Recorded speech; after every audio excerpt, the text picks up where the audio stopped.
இன்றைக்கி என்ன ரெசிபி பார்க்க போகிறோம்னாக்கா வெஜிடபிள் பிரியாணி தான் பார்க்க போகிறோம். நம்ம வந்து நார்மலாக வந்து வீட்டு அரிசியில் எப்படி பண்ணலான்றதை பார்க்க போகிறோம்.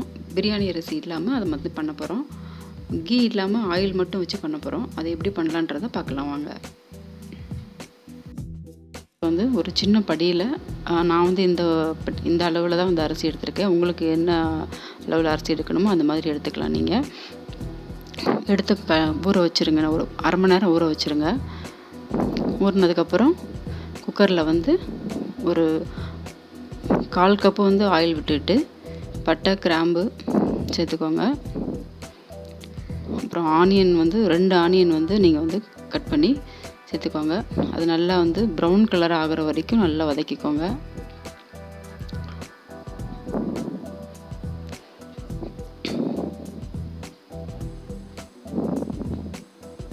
நல்லா ப்ரௌன் கலர் ஆகிற வரைக்கும் நல்லா வதக்கிக்கணும்.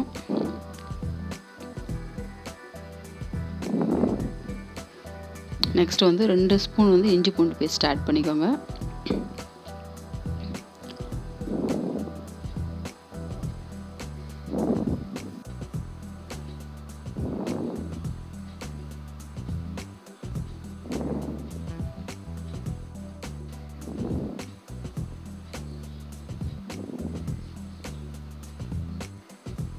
அப்புறமா 2 சின்ன சைஸ் தக்காளி எடுத்து கட் பண்ணி அதில் சேர்த்துக்கோங்க.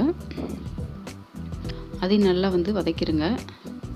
இந்த மாதிரி நீட்டமாக கட் பண்ணால் தான் உங்களுக்கு வந்து சீக்கிரம் வதங்கும். அது கூட கொத்தமல்லி புதினா சேர்த்துக்கோங்க.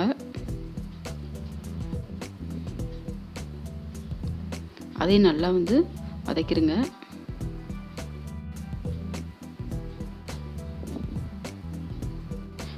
கொஞ்சோண்டு ஃபஸ்ட்டு வந்து அந்த தக்காளி வதங்கிறதுக்காக கொஞ்சோண்டு உப்பு ஆட் பண்ணிக்கோங்க.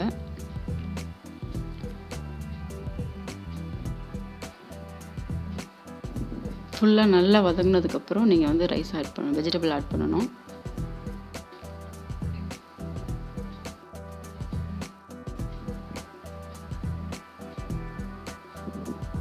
இப்போ வந்து பட்டாணி, கேரட், பீன்ஸ் 3த்தையும் நான் வந்து கட் பண்ணி வச்சுருக்கேன். அதை வந்து ஆட் பண்ணிக்கோங்க.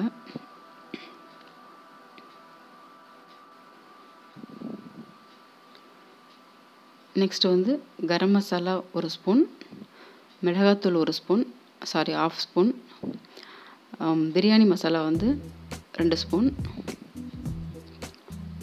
அதை வந்து நல்லா வந்து வதக்கிக்கோங்க. அதையும் சேர்த்து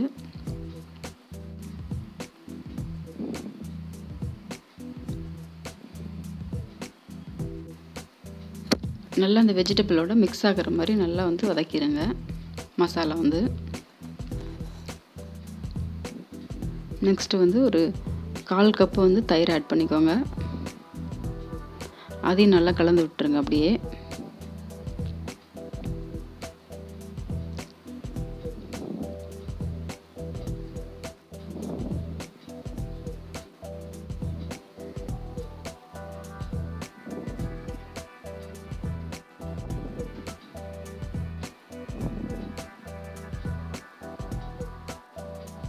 அப்புறமா வந்து நம்ம வந்து ஒரு அரை மணி நேரம் ஊற வச்சோம் பார்த்தீங்களா ரைஸா வீட்டு அரிசி, அதை வந்து நம்ம எடுத்து ஆட் பண்ணிக்கோங்க. அதோட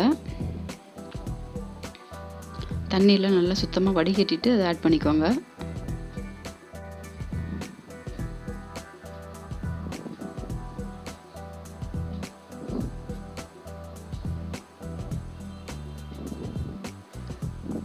அதையும் அந்த வெஜிடபிள் கூடயே நல்லா வதக்கிடுங்க. இந்த மசாலாலாம் மிக்ஸ் ஆகிற மாதிரி நல்லா வதக்கிடணும்.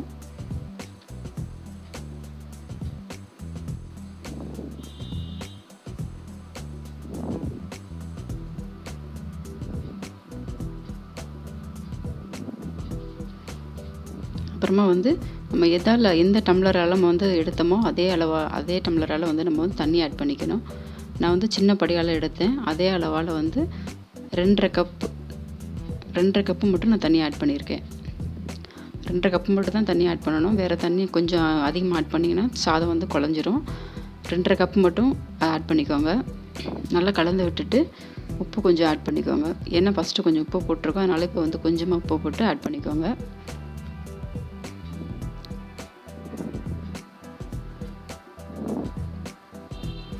அப்புறம் லாஸ்ட்டாக வந்து கொஞ்சோண்டு லெமன் ஜூஸ் வந்து பிழிஞ்சு விட்டுக்கோங்க. அதையும் நல்லா கலந்து விட்டுருங்க.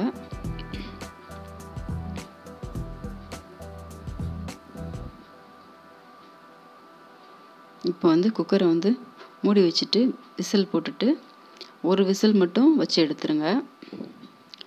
ஒரு விசில் மட்டும் வச்சுட்டு உடனே திறந்துடக்கூடாது.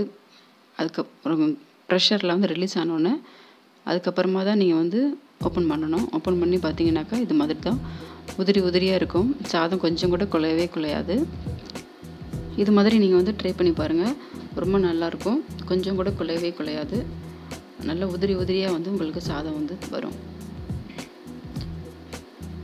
ஸோ இந்த வீடியோ உங்களுக்கு பிடிச்சிருந்துச்சுனாக்கா லைக் பண்ணுங்கள், ஷேர் பண்ணுங்கள், கமெண்ட் பண்ணுங்கள், சப்ஸ்கிரைப் பண்ணுங்கள்.